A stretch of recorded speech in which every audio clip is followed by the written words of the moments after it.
රස්සාව හම්බුණාද? අනේ තාම නෑනේ රස්සාවක් ගියා දොරක් අස් කරන්නේ නෑ. ඔහේ අපෙන් කකා විවි ඉන්නවා දවසෙම. ඕකෝ බෝබා ඉන්නවා. ඩේටා කාඩ් එක පවා අපෙන් දාගන්නේ. පින්බත් කකා ඉන්නවා. මොන මගුලක්ද? අනේ කෑ ගහන්න දෙපා අප්පා. මොන මගුලක්ද මන් දන්නේ. පාවෙනවා ගෙදර ඉඳලා.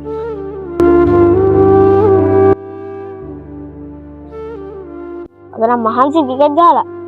මේ කන්නේ නැහැ දන්නේ නැහැ අද ක්‍රිකට් ගහන්න ආවේ. එනවනේ අහලා බලමු මොකද දන්නේ. මොකේ ආවුලද ක්‍රිකට් ගහන්න ආතාවුත් ඇයි? අනේ අප්පා ගෙදරින් බයිනෝයි මේ වැඩකට යන්නෙත් නෑ කීකිය ජොබ් එකකට ගියාට වැඩකුත් නෑ ඔය.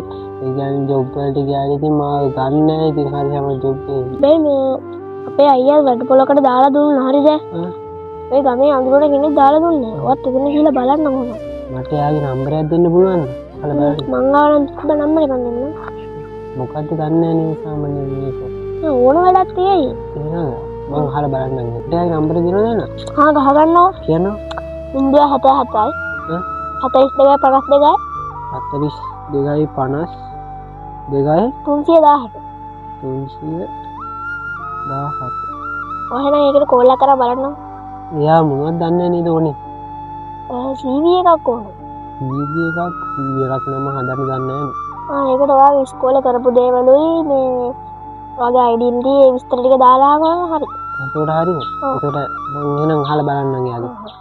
ජොබ් එකක් හොය හොය ලත වෙනවාට මෙන්න දැන් අලුත්ම අවස්ථාවක්. 077යි 42යි 52යි 317ට වගේ CV එක අදම WhatsApp කරන්න.